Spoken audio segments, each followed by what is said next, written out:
Welcome to the Mayhem. Dick and Loy Mayhem. Media Mayhem. Marketing a Mayhem. You might love it, you might hate it. It's my favorite freaking show. 1958, Elvis enters the Army. You ain't nothing but a hound. 1964, the Beatles invade America. It's been a hard day. 1969, Jimmy, Janis, and nearly 500,000 camp out at Woodstock. 1974, KY102 signs on the air as Kansas City's rock and roll radio station. July 1, 1974. After all the memos and creation plans had flown by, it was time to take this new radio station to the air. I, Dick Wilson, was in a lonely studio at 6 a.m. listening to the last sounds of WDAF-FM. At the top of the hour, I opened the mic and said, "And now for something completely different." KYYS, Kansas City. And so the birth of KY102.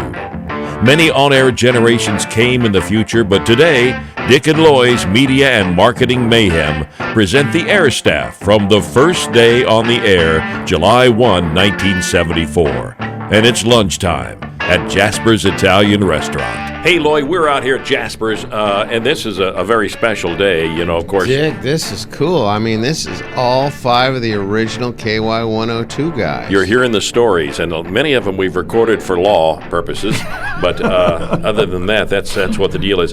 This is September 7th when we're doing this. Tonight is the big reunion party down at Knuckleheads with the entire staff and all those other people that came after us. I don't know what they did. But this was July 1, 1974, the first day on the air with the staff. Everybody's looking well. They're healthy and they're alive. You think? Well, it seems to be. Yeah, it seems to be. All right, so I kicked off the morning show, and then after that, it was middays with Casey Stangel. Hello there. How you doing? I'm doing good. You still sound the same you did back then. Well, thank you for that. Thank you for that. My gosh, you know. Still remember the radio station, KY102. That's what it was called, yeah. Nobody, who came up with that idea, huh? I brought that Maybe in. it was the guy in the afternoon. Did you really? Max Yeah, I brought Floyd. that. Yeah. Max Floyd. Max is here, was the original program director and the afternoon guy. How you doing? I'm doing fine. I'm still on the air, as you know. Yeah, yes. What are you doing? Yeah. No, that's his thing he puts on his nose at night when he sleeps. That's the air. He's on the CPAP machine. Little oxygen mixed I in. still wear headphones because I can't hear any of it. All right. Max Floyd, and then after that was Katfish Kris Kelly. Oh, yeah. Tis I. Look at him. We got In him the back flesh. in town here. With man. no hair. Well, that's all right, you know. You those are decisions we can all make in life. So good to have you. And then all night, Cliff Beahm. Hello, Cliff. How you doing? Beamer. How are you doing? Yeah, that goes way back. I think I was 12 years old when I started. Nice try. Wow. Oh, my gosh. All right. Well, we're here today to talk about some of the stories we've been hearing already, and I can't believe the stuff that Casey Stengel's brought along. We need to get some pictures of this for the YouTube version of this show. Absolutely. But how did you keep all this stuff, Casey? I don't know. You stole it. I stole a bunch of stuff. Well, I said, well, if I ever do a radio station, I got to do this playlist. But anywho, put it in a big box back in about 1977, and it's been sitting in my storage bin probably that long. Has it been here? Okay. And with some old T-shirts, the America T-shirt, KY102 is one when we presented America. That was the first show, wasn't it? That was the Max? first The KY guys, Presents. Was it? Yeah. Yeah. Timeline America. really affects me. You know, I can't get it all straight. I do know that we went on the air not really expecting all this, you know, or we would have kept photographic proof and a journal. Yeah. Well, we just went on with too many people, and there it was. And there it was, the way it went. So that I wish I remember what the second song was. Yeah, that would be the good It one. must have yeah. been in the in category, which Yeah, right. The old playlist. That was 5 minutes after 6. Who knows? Who cares? I guess, You know? yes. Well, we remember originally, and Katfish kept a copy of it, the original memo about the station from Ross Reagan, who was the Okay. PD of AM, Yeah. was the kind of station that it would be. He had a little bit of a different feel about it than I did. Okay. He wanted it really music oriented, jocks say nothing and so forth. yeah. I said, let them talk, man. Yeah, and, yeah. and we had the right guys to do it. Oh, sure, yeah. Going to get a little noisy because the doors are opening. We're having some food delivered, I think, here in Jasper, so that'll be cool. It'll come along here in just a few minutes. That was the big thing. We got out of the station. Granted, everything was was based on the music, and that's what really brought us out. But the jocks got out and did remotes and showed up at places and promotions and stuff like that, instead of like KWKI Quickie 93, where they locked the door and you were in a little tin can down there. And didn't you walk through that hole in the wall or Yes, something to get into the studio? Yeah. Max, how was KY so different on that first day from what else besides Quickie was in town? Well, KUDL was the big station in town as far as underground And they were the underground, slow talking. Yeah, really progressive. We're smoking as we're on the air. What we elected to do, because my background was top 40, and I like jocks, and I wanted disc jockeys to present themselves just as a normal human being, not with some, hey man, so forth. Yeah, sure. And I had tried this out. It had its off-Broadway debut in Denver, and then it was just the right time at the right place here in Kansas City, and we decided that we would be a lifestyle connection, concerts, movies, whatever, and the music was right. And somebody described it once, I think, as progressive station was a walk in the park. A station like we did was a supermarket, and really that's the way it was. Okay, yeah, sure, yeah. Ross Reagan was the big guy back then on the AM station, and he made a lot of input into it, as you said. He did. He got it rolling, and he called me, and he said, I know you're out of a job, so you want to try this? I said, okay, I'll come in. Yeah. How many times have you received that "you're out of a job" call? I couldn't get a job. Wait a minute. Phenomenal. Loy, were you listening at all to the radio back then? I know you weren't a radio kind of guy. No, but I was listening a little bit. I mean, that was high school days for me, and 102 was, people don't understand. Younger people have no idea how dominant this medium was, and how a jock was really a very famous person locally. And I mean, I don't even know if they can relate to how this phenomenon was, but I want to know from you guys, how many people were tuned into this station? I mean, it must have been a fascinating deal to be part of that ride, and all of a sudden the listenership skyrockets and you become kind of media celebrities. I mean, I listen once in a while, but I was aware of everybody. Everybody knew the personalities. It was like much more than a TV anchorman or anything like that these days. I knew that KY102 had made it the day in 1975 I walked into Temple Slug and they had us on the radio. Wow, yeah. And I mean, they were the big head shop at the time. Oh, yeah. Still around. Yeah, still around. Yeah. And ended up buying a waterbed from them, too. People are still trying to sleep on those beds. Right. I mean, I can remember they were doing like CMC stereo. I did. I was thinking about that. So did Chris. About the legacy stereo, of the you old bet. stores that were here in town. But I mean, realizing when he got there, the first one that I ever did, the traffic that came in, and it was almost like overwhelming. Yeah. I was almost wanted to go run and hide because I wanted to go. I think we called in, I think, on the telephone to do the remote. So whether we listened or weird. not, we traded with all those hip merchants who advertised on 102, because the Cowtown Ballroom and the whole deal, and the record stores, the Tigers and Keefs and Musicland. I should have bought stock in BrandSmart. Oh, my heavens. Every Saturday, if it wasn't every Saturday, it was a Friday night, one of us was out there doing something Sure, at BrandSmart. yeah. I mean, I don't know, are they still in business? No. No, they're not. They're not. Not being in Kansas So City. remember, also, we decided early on to become the concert station, and we had a great situation with Chris Fritz. Yes. And there was nothing more exciting than Chris Fritz, major concert announcement this afternoon. Oh, yeah. You know, people would line up at Capers Corner. Capers Corner, yeah. Corner. Keith's and Lawrence. Keith's and Loy, And yeah. then Yeah. we would go out and do the big stadium shows where we'd have a traffic guy flying over, usually Stan Yeah. Andrews, something like that. Speaking of that, do you remember like I mentioned it earlier before we started recording, Arrowhead Stadium, 75, it was our first stadium show with Chicago and the Beach Boys. And all of the monitors, I'd never seen this before, probably because I never went to California before. All the monitors were white, and the microphones and the microphone stands were white. Yeah. And this is what the Beach Boys, Mike Love, wanted. I'm going All right, over. everybody, hang on a minute. Crying out Jasper's in loud. here going to take a picture of us for. There we go. All right. Cheeseburger. I'm not here. Cheeseburger.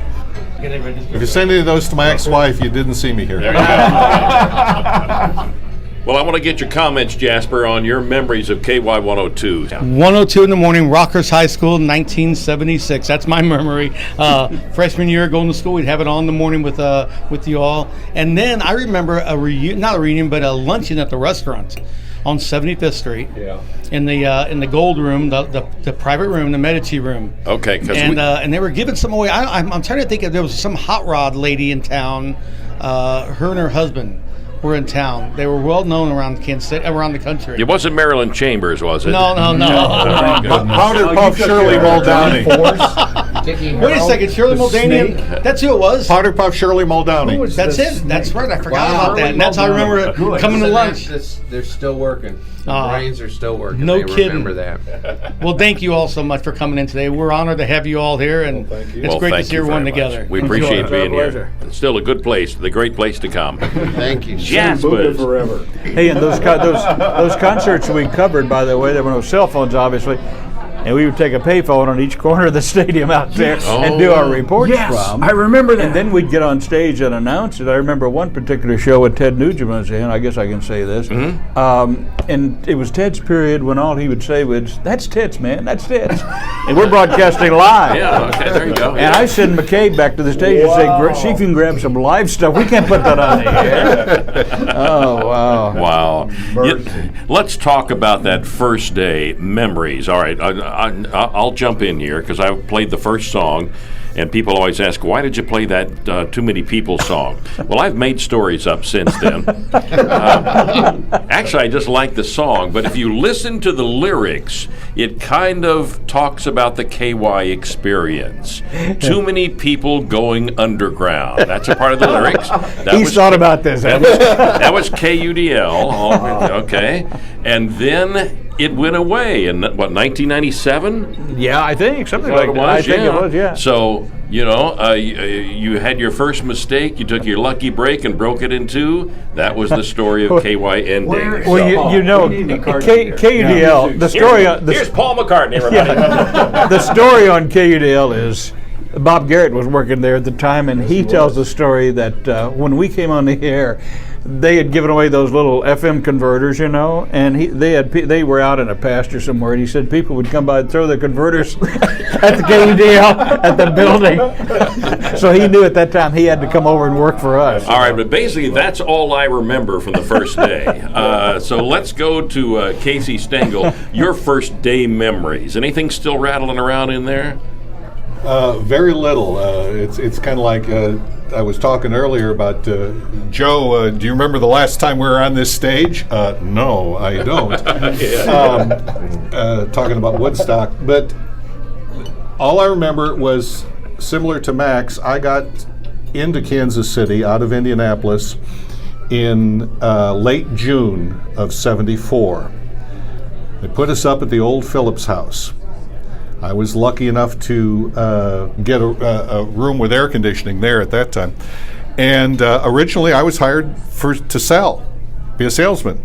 And I forget who it was, somebody didn't show, and Max had heard an air check tape of me that I did in Indianapolis to get on the air.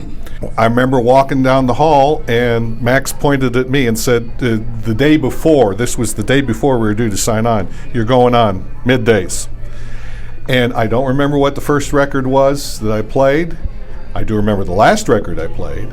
But it was a hit. Whatever you played was a hit. It definitely was. And you didn't cheat on the music, did you? No. I followed the programming sheet. Was it an A4 or was it a B6? It was an A. It was an A. A was an A cut, and if it wasn't an A cut, KY made it a hit. I'll tell you that much. But that's my memory's a little vague of the very first day. I think I was a little scared, you-know-what-less. Well, we know. All right. That was everybody's favorite word back then in the studio. You know, you'd be walking past the studio and hear, "Here, man." I'm kidding. Not me. No. And me being Max Floyd, the guy that kind of steered the whole start of this thing and worked afternoons. What? Any first day memories for you? I know you and I are struggling with any memories, but I don't have memories. Yeah. I remember when they put me up at the Phillips house, the air conditioning didn't work, and I went down to the desk, and the guy said, "Here, the master keys. Go find one that works." That's a Phillips house. That's great. So it wasn't only radio stations that were run that way. Everything was run that way in those days. Like your roommate? I was late. I was late getting on the air. I was dating again, of course, and I wasn't late getting on the air. But I honestly don't remember much about that. The days after I remember, because it took us, you guys. You said it right there. It took us 6 years to be number one in this town. I mean, over anything else. I mean, we had 12-1 in the Winter Book of 79, I believe. I think it was, yeah. And those of us who don't know, 12-1 is an amazing number. You know. Thank you. But the first year, there's the ARB 75. Look at what we did in the first year. We went on top of every other station in our category. Max, explain what a 12-1 is to people. Let Dick explain that. He's a little more attuned. He was a little short of the 50 that WHB used to have in the city. You're rolling with Dolan. But in the old days, those guys used to do 60s and so forth. Oh, they did, yes, yeah. But 12-1 was the percentage of the people that were using radio in the market at the moment. And we had 12% of it, which was higher than many other people at that time. So now they have PPM, so when you're sleeping, they know what you're listening to. So lunch is coming here, and everybody is pretty much on an old man's diet. That's good, like that. Except for Max, he's got a couple of big meatballs on the platter. He's got a couple of big what? I'll take those with me.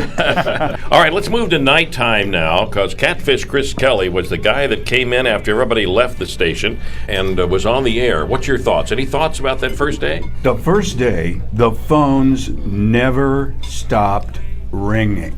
I think we had like 5 lines. Remember the studio phone? We had 5 lines in there, and it was just flashing like a Christmas tree. Okay. And they never wasn't on hold, stopped. was it? It was No. Okay, good. We didn't learn that trick until later. Yeah. Okay. And Max comes in, answer the phones, man, answer the phones. I don't need to answer the phones, answer the phones. Because Max knew that on the other end was our customers. They really were our customers. First night was lonesome. There wasn't anybody around. There was nobody in the hallway. Dan Henry and Charles Gray had all gone home across the hall in the AM News. And Chuck Boyles, you were doing traffic on DAF in the morning. Right, yeah. Mm-hmm. When in late June of '74. And I was at UMKC and going to school and producing Chuck Boyles at night. And he Chuck, was a big deal in town. Oh my! He really was. Yeah. He was a big deal nationally. Mm-hmm. He was in Dallas before he came up here. Mm-hmm. Yeah. And after we get off the air at midnight, after KY got started, well, Chuck and I would find the Jack Daniels bottle that was somehow in his briefcase, and we would end up drinking in the parking lot on Signal Hill till 2:30. Whenever we decided that we're tired enough that we can go home and sleep. So that's what we did. And that first night was we didn't go have any Jack Daniels that night, but I saw him in the hallway, and it was fun to go. He's well, how do you like the new job? And I'm going, oh, it's great, man, it's terrific. Then I found Stairway to Heaven. You actually put it in the studio, Max. So we played it. And we played it a lot, and only because it was the only 7-minute version. And when it was time to see the restroom, you can't be away for. It was kind of a thing with jocks, you know. You got to play a long song if you got to go to the can. So sure enough, well, I had those 6-7 minute versions and learned how to use them very well. Mm-hmm. And the first night was no different. But I was the kind of a jock that I would tear up the equipment, because I loved loud rock and roll. And so you walk into my studio, and even on the first night, and I've got it cranked, man. It's wide open. And whatever we were playing, I liked it. Speaking of being alone, Cliff Beahm was the all-night guy. This is a position that doesn't exist anywhere in the country anymore. Maybe in New York City, I'm not sure. But midnight to 6, Cliff, huh? What was it like then? You know, really a different gig as far as I guess starting out the first time of being on that time of night. I mean, I remember, we'd do. For instance, you have the times that the station goes down for maintenance. Mm-hmm, yeah. Well, there happened to be a little saloon that was down the street. So Cliff would make his way down for happy hour, and then sometimes at 6 in the morning, after I got off the air, Kelly's in Westport was open. And that's where the people that worked at the hospital. So I got to meet a few different nurses that worked there in the morning. But a lot better than looking in the Manor Bakery. It was, but I'll tell you what, it was a great experience. As I recall, I think the first night, I think I was somewhat terrified.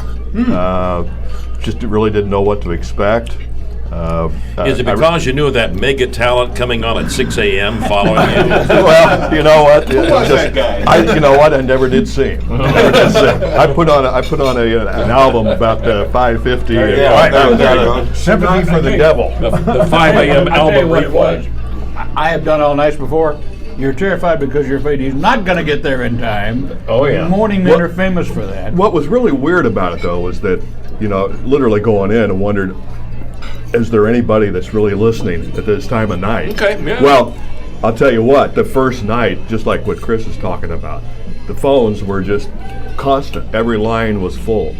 The other thing I think about was, I discovered that a few nights in, was the dreaded, as I always envisioned it, the little red light that was on the wall, which meant that Max or Ron were calling to remind you that you either didn't play off the playlist correctly or something, but that was rare. That was really rare. When did you start the feature album?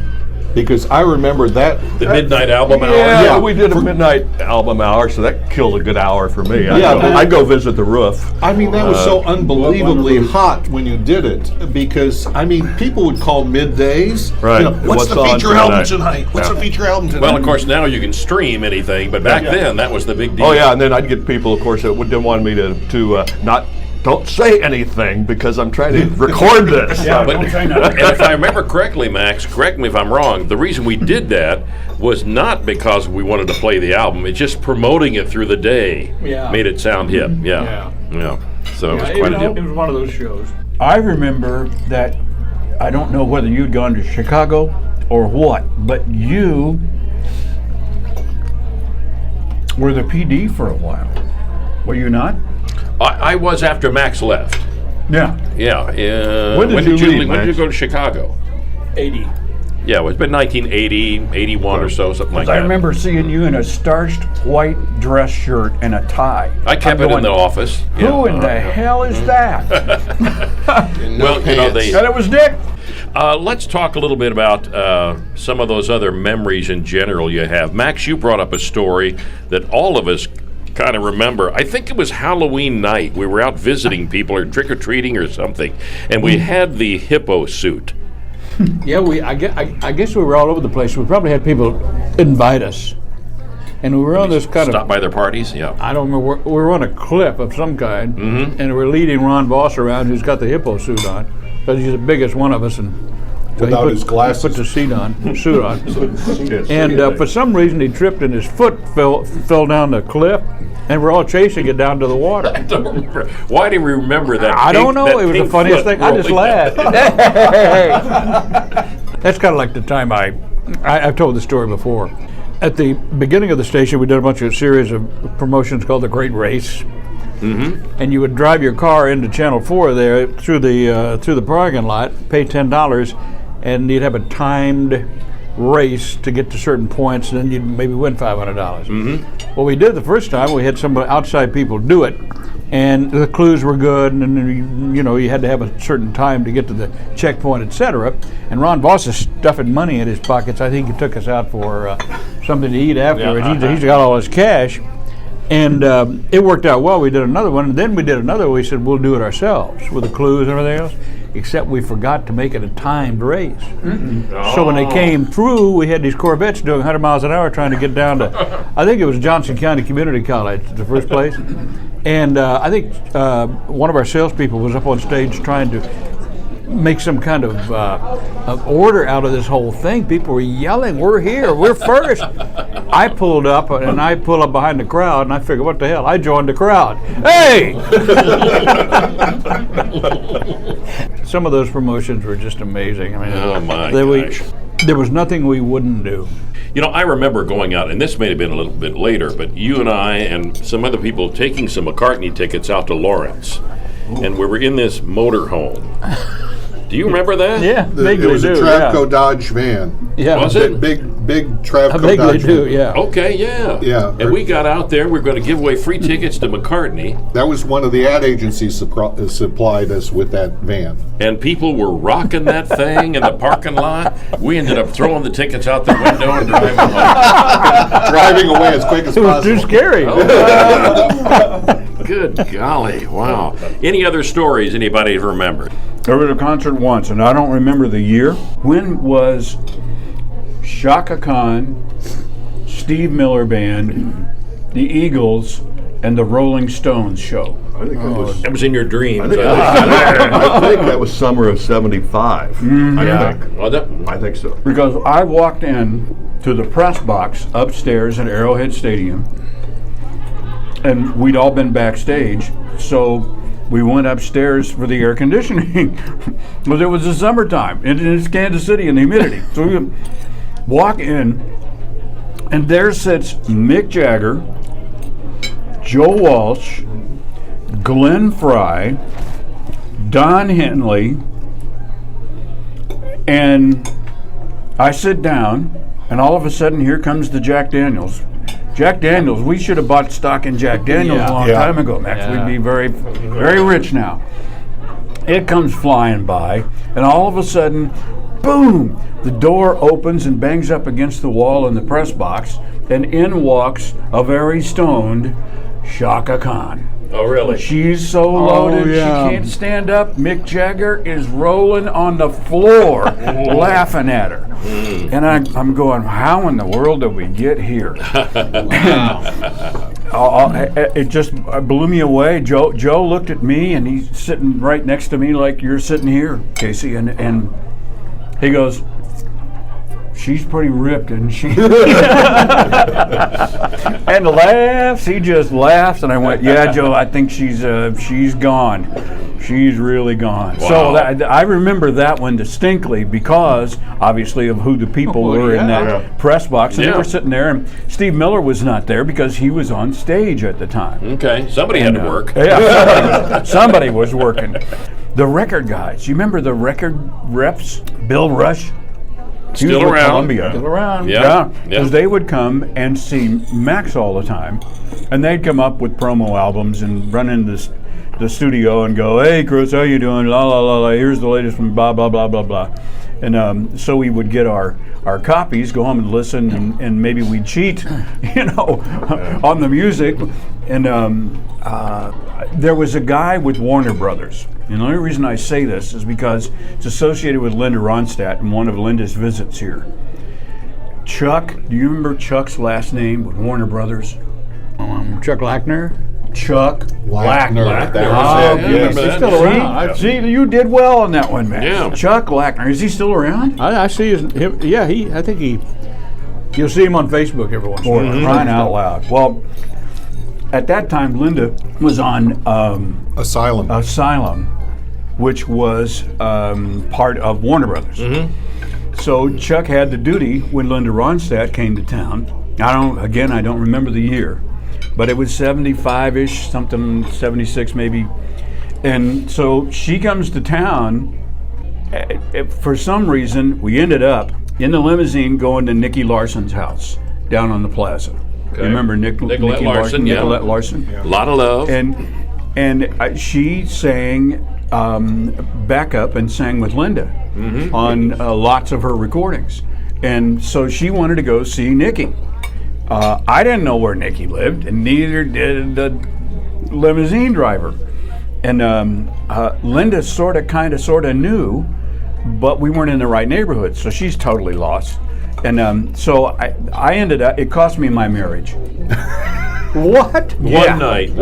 God, this marriage. Everybody thought, because Chuck was not with us, and his assignment was to be with the artist all the time, 24/7, generally, with the artist. So I'm going, oh my God. Well, my I'd have wife. given up one marriage for one night with Linda Ronstadt. Yeah. Well, it turns out that nothing happened. It's just that we literally got lost on the plaza down Moore Parkway trying to find Nicky's house. Couldn't find it, save our souls. Well, a rumor got back that Linda was with me, and she was, but we had all our clothes on. Everything was fine. Yeah. Anyway, no. Which was a rarity for you back then. Why not take them off? Oh, What the hell? Well, I should have, because obviously Linda is a very attractive young lady. At that Oh, she looked particular good time. then, Oh yeah, my yeah. goodness! That was Wow. the hot pants era. Oh for my Linda. goodness! You know, when you tell the story, you might change the ending to, yeah, we had something going on. And it would be such a... Well, I know, but the ex-wife is still in Austin, so she might hear. Oh, your exes live in Texas. I mean, Marilyn Chambers came to the studio the next week, but that probably had nothing to do with it. Wasn't a big deal with Marilyn. Yeah. Well, in the- Those in the pictures early- are still out there too. In the early days, KY would take advertisements even from the old Chelsea Theater, if you remember that. Sure. Because I used to get to voice a bunch of Gerard Damiano presents The Seduction of Mimi. Ooh, I like that. And all that stuff. And then several of the, shall we say, legit advertisers were a little upset, and all of a sudden we didn't do the old Chelsea anymore. All right, I've got a story about the old Chelsea real quick here. Because I'll bet you do. the old Chelsea was adult films before you could watch them on cable. Okay? So one afternoon, when I was still at WDAF, before KY, we went down there. The staff kind of went down, and it was dark in the theater, and I think Mark Foster and I were already seated in the theater, and our eyes had adjusted, and Dan Henry walks in. Unannounced. Unexpected. And so I say, ladies and gentlemen, it's WDAF's Dan Henry.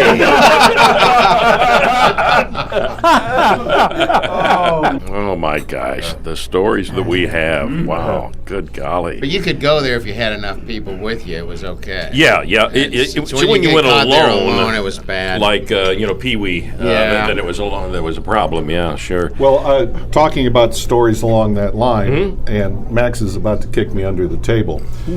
When we first got to Kansas City in '74, Max and I were at the old Phillips House, 12th and Baltimore, And Ron was in the hotel behind us, the old Continental with the Playboy Club on top. And if you remember, where the Marriott is now was kind of the Sin Strip. There were all the topless. That was 12th Street. Yeah, 12th Yeah. Street. Yeah, 12th Street. Right, yeah. Yep. You remember those, Loy? Yeah. Sure. I was a regular at Pal Joy's. We used to eat downstairs of the Phillips house in a place called the Sirloin Room. I think it's still there. It was a very nice restaurant, very good food. The reason we ate there was we had trade. But we would come up the stairs after dinner and we'd walk around the block. And this was Ron Voss, Max, and I. And you've got a picture. Ron, it was head and shoulders over me. He was very tall. I was on one side of him, skinny 20-something-year-old. Max was on the other side of him. And we're just taking our after-dinner walk before we go back to our room. And this admittedly attractive lady of the evening comes up and says, "You boys interested in the party a little bit later on tonight?" Now, as I say, Ron was a big guy. You've got to picture this. He straightens himself up, puts his hands on his hips and goes, "These two are with me." Like that. And as she goes around my side of the group to walk on, all I hear is, "Well, different strokes for different folks." Oh, gosh. Let's talk about, we've mentioned Ron a lot. Ron Voss was the first general manager of KY, and I don't know where he came from. Max, where did we find Ron? Yeah, Casey It's an knows earlier that. He was at a couple stations, most notably WFMS in Indianapolis Okay. for Susquehanna Broadcasting. Okay. Which was a great company. I worked for them for a while. They were the last great radio company. Out of York, Pennsylvania. Yep. Mhm. And he also did quite a very long time with Pepper Tanner Jingles. Out of Nashville or Memphis. Made all the radio jingles? Yes, and- made a bunch of radio jingles. And at that time, Taft Broadcasting was wanting to change over their FMs. And Ron went around and surveyed Pittsburgh, Cincinnati, which was Taft's home market, and several others, listening to the market and making suggestions on what he thinks he could sell. Now, here's where Ross Reagan and Max came in, because they had all the programming experience. Ron was mostly sales. And how it exactly came together, but he interviewed out here in Kansas City with, what was the gentleman's name? Bob Fanning, I think it was. Bob Fanning. Yeah. And the FM that was going to change first in Taft Broadcasting was WDAF FM. They hired him on, and he was really good at sales. And really, what Max was for programming, that really put us our niche in the market, Ron was for sales, because if you didn't sell the station, if you didn't sell advertising, you weren't on the air for very long. Well, that's true. Yeah. So sure. Yeah. that's great guy. That's Ron how I got Voss. to know Ron Voss. Yep, sure was. He was the image of the hippo. Yeah. I think, didn't he have stuffed toys and stuff like that? Didn't him and his wife collect them? Yes. Well, he had some things in his office, I think. Oh, yeah, he had all kinds collectible. of- Yeah, Yeah. I recall. And the hippo idea, Max, you'd know more about this. Supposedly, the hippo idea, or the station mascot idea, came out of Indianapolis. WNAP in Indianapolis had a purple buzzard. And the big, let's see if this gets censored on the podcast, the big station in Indianapolis was WIFE. It was the Don Burden station. And they had a great big billboard outside of Weir Cook Airport where it said, "While you were away, WIFE has been spending time with your wife." Okay. That's good. So another company comes in, puts WNAP on the air, which was a rocker, and they buy the billboard behind it and says, "While you were away, WNAP has been eating your," and they've got the banner WIFE, and all you can see is the W, part of the F and the E. Wow. And they got fined like $10,000 or something like that, and WNAP went to #1 in the marketplace. Wow. I wish that would have worked for a jingle that Lloyd did for me later in my radio career. You want to tell folks about that, Loy? Yeah, we had a band called the Clam Jam Band, and we were a little bit a little off center, but we did a jingle for Dick that was, Hey Wilson, you're Casey's favorite Dick. Well, at that time there was Dick Berkeley, there was Dick Hauser, and Kansas City was full of Dicks. A lot of Dicks running around. And so why not clean the best? Dick started playing this thing, and then they decided, I don't know who at the station decided at that time they were going to turn that into a billboard campaign. We did a couple billboards on that. Well, you know, you've just used your name for many things over the years, haven't you? I have. Remember that we took a trip early in our years with, I think, you and I and maybe Bob Garrett and somebody else and Jay, and we were in San Diego or L.A. or one of those somewhere. radio conventions. Yeah, and we had Garrett had a camera, and we do this. A lot of interviews with Dick as the mayor of Dicktown. That's right. Yes. And it was, I don't know if you still have those tapes or not, but they were pretty funny. Yeah. I'm the mayor of Dicktown. I remember that, yeah. That was after a few drinks out on the patio of the rooms we were sharing. Yeah, cool deal. Of course, Dick never heard of the other one where I said, the name's Wilson, no doubt you played with my balls. Whoop. Oh! 15 yards. That's right. Roughing the pass. And that still works today. That would still work today. Well, you know, as we talk about the first day of KY and the good things that happened to it since then, and none of us knew at that day on July 1, 74 that things were happening, but they certainly did happen. And when did the actual KY die, Max? When? And, you know, not this one that they remade, but 1997. September, wasn't it September? September. Was it? 1997, yeah, because that was the day they pulled the plug on everybody. Yeah. And then we're about a month later they came back, but they already had it ready to go. We were all pretty shocked about that. I think it's the very first picture of the staff taken. It was out at a ranch. Yeah. I think it was Voss's ranch. And we all got in a tree. Katfish Kris Kelly and I are down at the bottom dressed like desperados. I mean, we're in the mood. I got a gun on and everything. Yeah. I had a beard, you know, I had the Clint Eastwood hat. Casey Stangel up looking like a dude in some kind of hat in the tree, holding a picture of Dick Wilson because Dick couldn't bother to be there that day. I remember that. I don't remember that. No, And Cliff, you were there. I think You I were was. in the tree. I think I was volunteered to be to climb up the tree. So Yeah, I was up. yeah. I was up high. holding You were me the in the canary. tree? The canary in the. I was way up high. Thank on you, the, Cliff. Thank on you. the left side, I think. Only time Cliff will admit that he was high. Who was the guy that you can't identify in We the tree? think it was. Chuck Duckworth. Oh, you know his name? yeah. What was he doing? What was he doing in the tree? He was a friend of Ron Voss's. Well, Ron had 3 daughters, and Duck was at one time, I think, dating the middle daughter, Teresa. I think. Oh. But that's how the relationship got started. But then he started hanging around, was the station gopher. He's in a couple pictures in the studio Well, that's too. good marketing. Put him in our picture with the first. Yeah, I just remember I had to get up out of bed to go there. yeah. That's your memory. That's right. I was out in Raymore.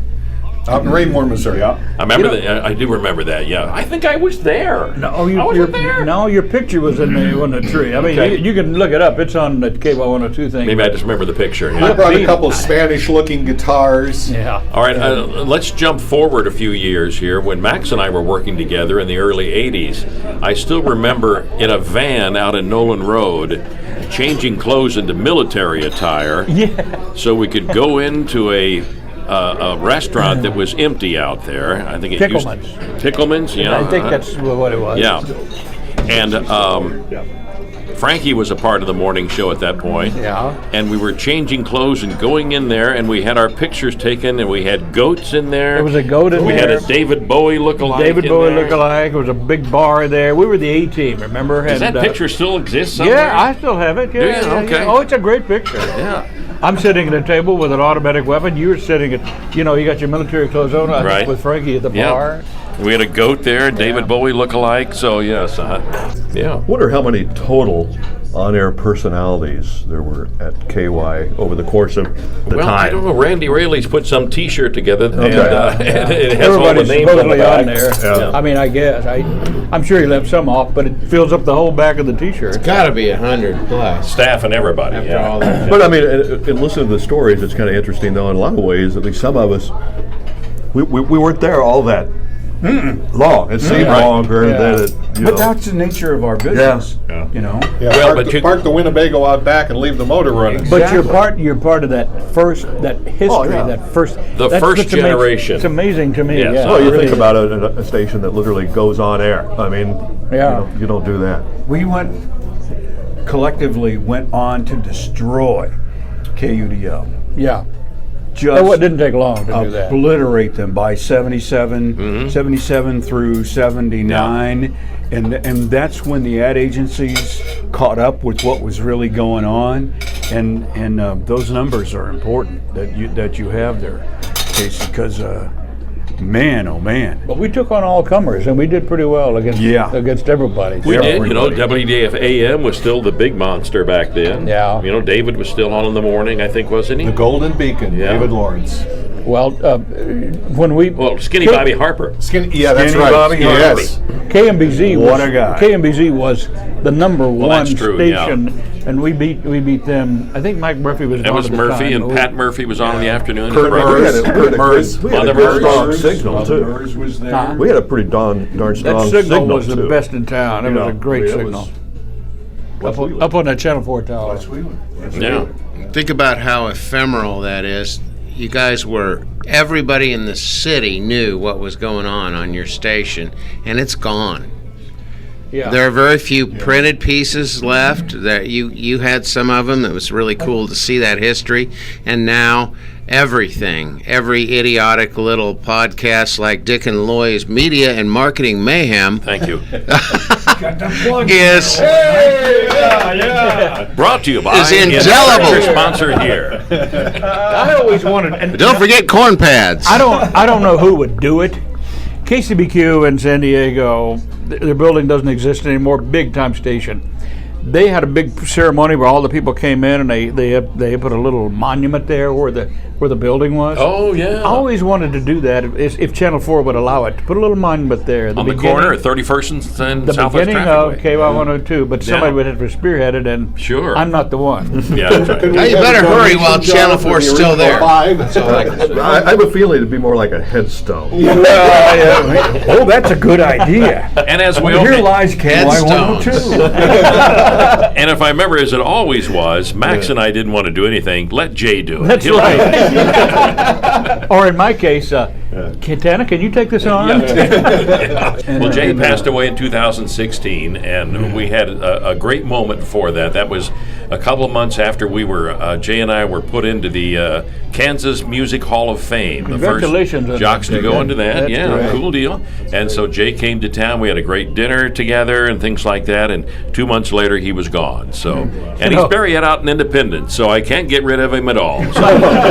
So, So is the car still right? well, That's not out there, I I've don't crushed a lot of dreams by saying that the Dick and Jay Cruiser, just the back of it was at Worlds of Fun. The rest of it was in a junkyard in Liberty. So, We haven't talked much about Jay, but my favorite memory of Jay is, and I was PD when you guys Yeah, were, and I touted you all over the country at morning show meetings. well, we and were everything. one of the. We've always Yeah, said one of the yeah. first morning teams on FM in the country. But my favorite memory of Jay is, and it's always that way, Jay's not like sitting right there at the mic, ready to go. Jay's like reading USA Today, almost half asleep. He was nonchalant with everything. That was Jay. That really was his And I personality. just heard a Dick Wilson air check a few minutes ago where he said something, and then he said, "And Jay will be along with news in a few minutes." And I didn't hear Jay at all. Yeah. He must it have was been out loose, doing yeah. something. Yeah, we brought Jay in 75, I guess, was it? Might have been 70, early 75. It was pretty early, but he was a promotions director Yeah. beforehand. And we brought Jay in to do news, and it degenerated into Dick and Jay from there. So it was just quite an Swivel experience. Sam. Remember Swivel Sam? Oh my gosh! And my favorite thing you People ever standing did. on office chairs. My yes. favorite thing you ever did was you had these clothes on like rescuers, and you got on an escalator. You were rescuing yeah. people from the escalator. The stalled you know, escalator. Stalled escalator. Yes. Well, that was part of the Dick and Jay, the only Dick and Jay Channel 41 late night half-hour show that they put on. And they still remember the what was the name of the theater? You did a lot of shows from the theater there. Too. Well, the Bijou, live at the Bijou. Yeah. That was really a groundbreaking thing. We had the audience. You could still in any grocery store in town I can go into, and there are still people that say, "Hey, I skipped school to come down Friday morning to the Bijou." That was a big deal. Yeah, Good deal. it was great. I still remember John Cougar Mellencamp back at that time. We were driving marshmallows with golf clubs off into the crowd and those kind of things. Talking about early concerts, I think this was either the very end concert or very end of 74 in August or the very first in 75. But you sent me out with Frisbees. And it was a co-thing. It wasn't a KY Presents, but Ron Brothers was there from Quickie. Seems to me it was Johnny Rock and Rollins from Super Q, and me and somebody else at Fairyland Park. That was still there, huh? Yes, it was still there, and Fairyland Park closed in 75 or 76, I think. pretty early. But it was, I'm trying to think if it was REO Speedwagon or Blue Oyster Cult, but somebody was playing on their old rickety stage out there one evening, and it hotter than all get out. It was Kevin and Gary. It was REO Speedwagon. It was? Yes. That's the name you brought, Ron Brothers. I hadn't thought of that name. Yeah, I haven't heard that one in a Wow. while. Styx. I met Dennis DeYoung and JY out there at Fairyland Park at one of those shows on that rickety old stage. And I mean, you could literally go like this and it would go, whoa, whoa, whoa. So it was whoa. like the roller coaster. It was the kind same of deal. The whole like the place was Wild built by Mouse. the same guy. Yes. And there were a lot of shows out there. Blue Oyster Cult was on that show because they opened for Styx, I think. I got to go back to their trailer and open the door. Oh, Talk about a contact high. well, I ended up with the powder in the back of the limousine. With Dennis and JY. And they lived through all that. You talk about artists. I remember seeing Black Oak, Arkansas, one of the outdoor concerts, coming through the crowd, and Dave Mundy was one of their big guys, you know, and he was right there, looking important, going beside him. And Jim Dandy had a codpiece on. I mean, it was nothing hidden, man. And when he got on stage, I was like, God, can you do anything else? Explain what a codpiece is for the audience. Loy, can you talk codpiece to us? It's an attachment, Dick. It goes on the front. Yeah, I always put I'm it on wearing back. one right now. It's kind of like a hood ornament. Yeah. Debonair. Yeah, in this room, I'm wearing it backwards. So. Need a rim shot there, buddy. I love it. You know, speaking of artists, I have a memory of Todd Rundgren being in the studio with Jay and I don't even remember interviewing him because he was making out with a groupie in the corner. He was the worst. Yeah. I heard about- he wouldn't talk I about even himself. heard about He this. wanted to talk about his group. Yeah, Well, yeah. get out then. you know? Gary Wright. And now live from Memorial Hall, KY102 presents Gary Wright. I want to make a little announcement. First of all, I don't know whether you're aware of it, but we're all on KYYS right now, radio. Yeah! Let's give everybody give KYYS a hand. Dreamweaver. Yeah. Thank you. And I remember the questions I got a yeah, Yeah. no. Oh, sure. Mellencamp, Yes. though, was the worst. Yeah. He came to see me once at some thing out there. He would, it was awful, just terrible. And he was the same in Chicago. I saw him there. I spent a whole afternoon, or actually day, with Meatloaf in Chicago, walking around the streets, and he remembered. We did a promotion where we had these tuxedos, and we put Linda Ronstadt on the back of one, and Meatloaf on those, yeah. Yeah, and he remembered that thing. And the Linda Ronstadt, I think that was really early, like maybe at Cowtown or somewhere. I don't Whose idea was that to do the tuxedos? You can take credit for that if you want. Yeah, okay, I will. Okay, yeah. That's my idea. That was a great deal. Do you guys remember those at all? The tuxedo I still have jackets. one. I just we gave would one. we would go down to Sir Knight. Yeah. Oh yeah. Just off downtown, we'd collect up all their old tuxedo jackets they didn't want, and we would print front row seat things on the back of them, and you had these jackets. They were incredible.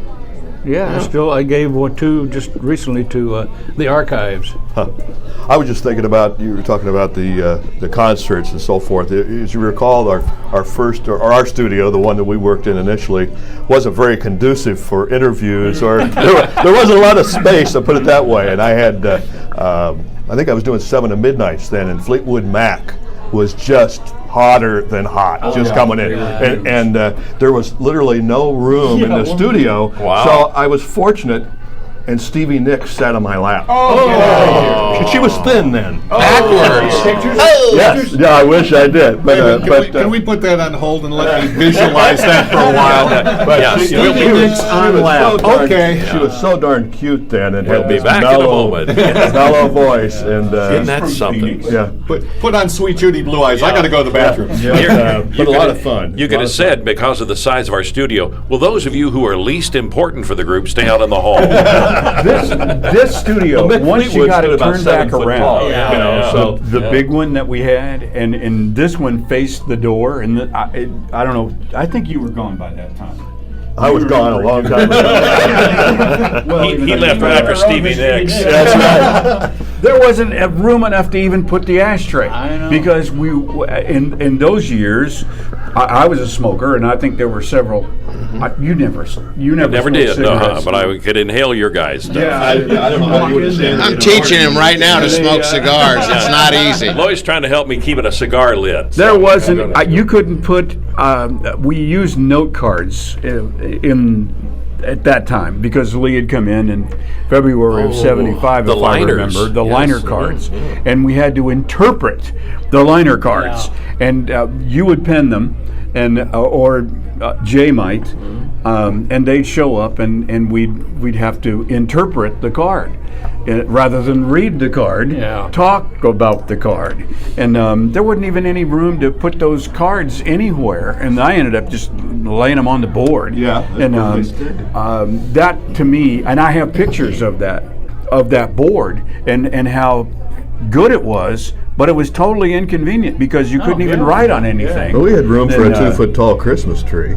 Well, we did have two, but yeah. Well, you know that board was moved from the back, then over to the side, then over to the door. It right? was, yeah. We finally faced the door. At least we could And see then I think the that gunman board got coming moved in, into production. Well, I was doing middays at the time, and I was not by any means a very good interviewer, although I could tell you Linda Ronstadt's story about that. But Jim Stafford came into town, and he was in the station. The spiders and snakes guy? Yep. Yeah. I don't like spiders and snakes. Later to go to Branson. Yes. I was on the air, and you wanted me to interview him. I was scared like all heck because I was not very good with interviews at the time. And you came up and interviewed him. Somewhere I've got a picture of me sitting at the board, turned around like this with my hand like this, and you and Stafford are going back and forth, Max, and both you're cracking each other up. And the interview maybe lasted 10, 15 minutes, and they were laughing most of the time on the whole thing, and I'm sitting there going, nothing like laughing, is it? Yeah. Speaking of Branson, you knew Kenny Rogers for some reason. How did that come about? Well, when I was in Denver and Kenny Rogers was with First Edition, they came in and they were broke, totally broke. Had a couple of places to play, and so I befriended them. Okay. And became very close to Kenny Rogers, and I still have some pictures of us in the studio, and it just continue to be friends. He said, Max, if I ever make it big, I'm going to send you to Hawaii. He never sent me to damn Hawaii. Now, do you think he made it big or not? No, I'm going to tell you what happened. He spent all his money on that facelift thing. He did. I was at a Kenny Rogers show out at Ameristar when KY went down. They were trying to call me. I was out there in the front row. My gosh, yeah. He didn't know I was there, and he wouldn't. Yeah, we could call Kenny. He'd probably look surprised. Wow. Yeah, but Kenny, because Kenny, and then He wouldn't go that far. and then they got a chance to record a song called "Just Dropped In," and I said, "Don't record that. That'll never be a hit." Oh, well. And he took all that money and he put it into Kenny Rogers Roasters, fried chicken. Well, I know you do. I recently saw an episode of WKRP in Cincinnati, and Venus had a bunch of girls in there at night. Did you ever do that? Oh, no, I the never. Dim lights and the girls? No. There was a rule that there's nobody in the studio after 6 o'clock at night. Right. But the doors were always mysteriously unlocked. Right. He's never going to check. Come on. Which, by the way, we mentioned this before you started recording. There weren't any locks on the doors. In fact, there weren't even a latch on the door. It was like going into a bar. You could go in any time in those places. I remember as a guest, I thought, man, this is weird. These doors are unlocked. Well, for the next few minutes, we'll talk about radio groupies. And we're back. And we're back. 7 to midnight. When I was doing 7 to midnight, again, the board was facing the wall. The worst sound you heard was the door opening and closing behind you while you were in a break. And I turn around, and there's this girl standing there. Hi. Can I help you? Yeah. Ron sent me down here. Ron? Yeah, from Quickie 93. Yeah. She said I'm to come down here and be nice to you. Good cover, dude. And I said, huh? Okay. How old are you? 15. On the phone to Ron Boss. Ron, get down here now. Like that. And that was a 7 to midnight story. Oh, those competitive stories. Yeah. Nowadays, you can't, with all the LMAs and everything, you can't do that. You can't prick the other station because it's owned by the same company. Well, that's true. Everybody owns the I same can't remember what it was, the 80s or what it was. I had an armed guard for a while. Somebody was threatening me, and it was kind of cool, actually. Yeah, I'd meet the guy every morning. He'd have something on his hip, and he'd follow me around and everything. And Fred Rocks, God love him, I was wearing you remember there was old Gilbert O'Sullivan, Alone Together Naturally? They had the sweaters and they had the G on them, right? Okay, yeah. They were orange, and I'd wear mine every once in a while. And this guy came in one day to the lobby up at KY102, and Fred Rock standing there, and he said, "Max here?" Fred Rock said, "Yeah, he's back he's got a big G on his chest back there in the back." Nice ball. Really good. A little target there. Oh, man. I mean, you got to be careful, Oh, good. Now, I guess you really do. Well, one of our other podcasts that we have up is with Katie McGuckin, and she tells a story about a night somebody came in with a 45 on his waist, and he was going to take care. He was going to guard Katie. Is what he was going to do. Going to take care of her, make sure she was safe. And I think Randy Rayleigh or somebody was in the building at that time, and he walked up to the guy and said, "No, that's my job. I take care of Katie. She's okay." And so out he went. If so, I'd been there, I'd have said, stuff. "Yeah, okay, take care of her. I gotta go." Somebody call the cops. Oh, gosh. Man, no, that never really happened, did it? Nobody. We didn't have to call the authorities ever. Different times. Yeah. Different times. It was different times. I worked at radio stations in later years where you had the whole 3-page document and what to do if somebody came into the station, that kind of stuff. So, I had a couple of times that people were in a parking lot at 6 in the morning. Mm-hmm. Yeah. You know, Yeah, that's a little frightening. yeah, that's a little bizarre. That but, was you guys. The only 3-page document we ever had to sign was, I will not take payola. That's right. That's right. Those were the years of that too. That's true. I didn't thought about that. Yep. Yeah. Any other final stories anybody's got? I remember that we had a Christmas party, a company Christmas party. We had it at one of the old dinner theaters over off of Broadway. Tiffany's Attic or something Yeah, like that? yeah. Yeah. And I remember it was really a kind of a wild night for some reason. Don't look as at a me. group. No, Don't look at me. No, as a group though. But something happened that Dick Fatherly got to be kind of the butt of the joke, and everybody was teasing him to the point that he literally had to leave. Oh no. So they were ad agency people. Yeah. That was what Yeah. you said. He was the king of Tonganoxie. But you know, when you watched him work and did his, Oh, yeah, sure. you know, his theatrics that he'd do while he was doing production and so forth. It was He would unbelievable. come in later years over at the Oldies 95 studios, and he'd in the hallway say, "What's the latest scuttlebutt? What do you hear? What's the scuttlebutt?" What do you know? Yeah. I remember, speaking of Christmas parties, and Max might remember this, we were up on the top floor of the International Hotel right now. It used to be the Alameda Plaza, in a private room up there. And all I remember is by the end of the lunch, I was under the table throwing rolls, and I mean, you may have been also, but it was like it was a food fight, and we could never come back to that place again. Yeah. You're never coming back to the Pam Pam room. Oh my heavens! I think the last time it just came to me, because you had mentioned that, in a private hotel room.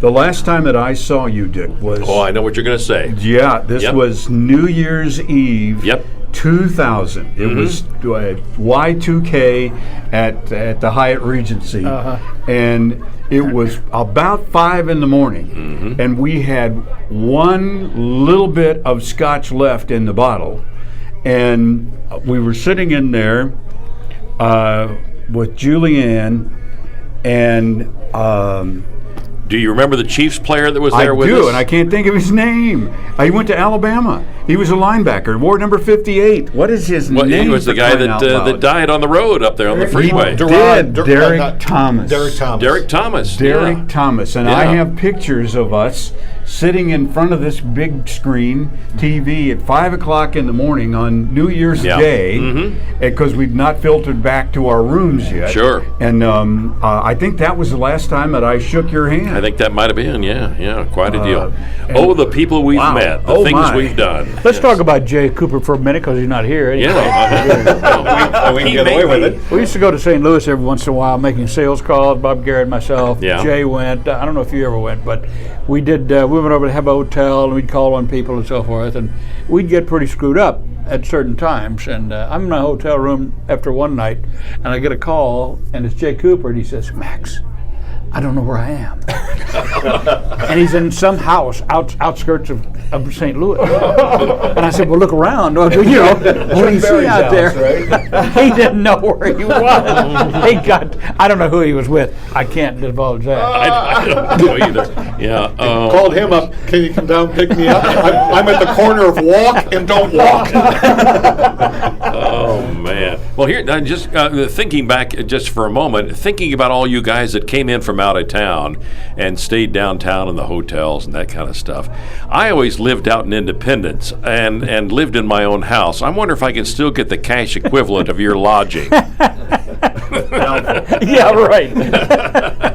Only if Yeah, I you can should have- try that. Put it in. Only if I can have your pacer. Who do you, Okay, all right. who The do you Pacer. submit it to? Yeah, the Pacer, yes. But the Pacer wasn't the one you originally had.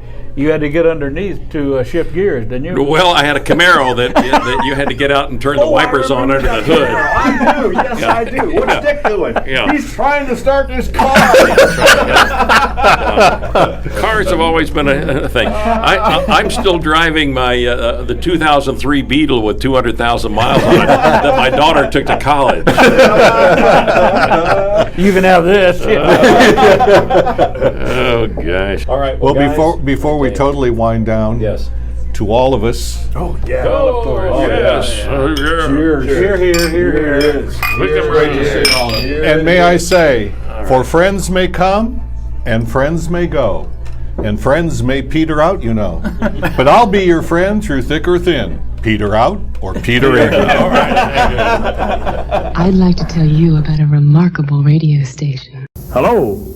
No, that's not good enough. Wait a minute. Hello? No.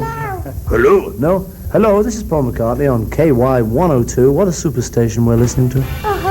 And so it continued on, thanks to all of those who carried the KY torch into its future.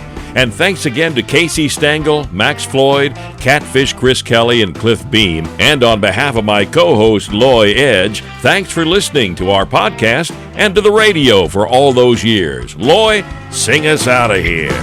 You might love it, you might hate it. It's my favorite freaking show.